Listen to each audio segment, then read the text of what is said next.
बहुत समय पहले की बात है। एक गांव में एक गरीब ब्राह्मण रहता था।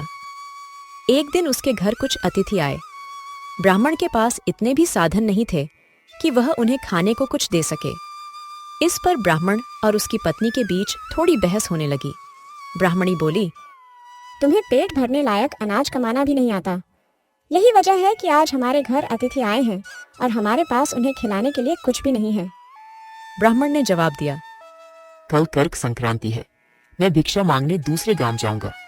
वहां एक ब्राह्मण ने मुझे आमंत्रित किया है। वह सूर्य देव की पूजा के लिए दान देगा। तब तक जो भी घर में है उसे आदर से अतिथियों के सामने रख दो। यह सुनकर ब्राह्मणी कहने लगी, तुम्हारी पत्नी होकर मैंने कभी सुख नहीं देखा। न कभी खाने को मेवा मिला, न ढंग के कपड़े और गहने।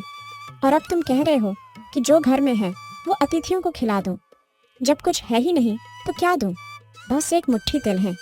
क्या मैं अतिथियों के सामने सूखे तिल रखूं? ब्राह्मण ने समझाया, ब्राह्मणी, तुम्हें ऐसा नहीं कहना चाहिए। हर किसी को अपनी इच्छानुसार धन नहीं मिलता। पेट भरने के लिए अनाज लाना ही काफी है। ज्यादा धन की चाह अच्छी नहीं होती।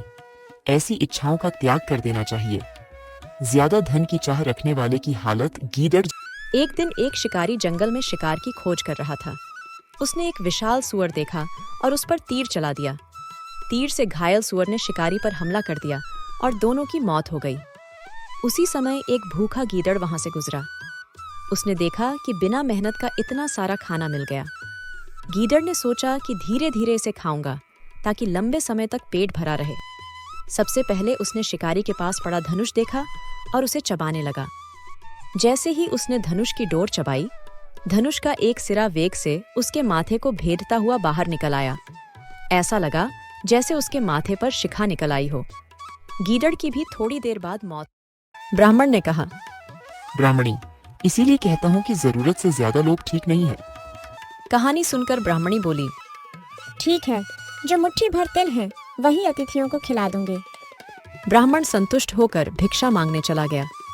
ब्राह्मणी ने तिल धूप में सुखाने के लिए फैला दिए। तभी एक कुत्ता आकर उन पर पेशाब कर देता है, जिससे तिल खराब हो जाते हैं। ब्राह्मणी परेशान होकर सोचती है, अब क्या करूं? फिर उसे एक तरकीब सूझती है। वह तिलों के बदले साफ तिल मांगने निकलती है।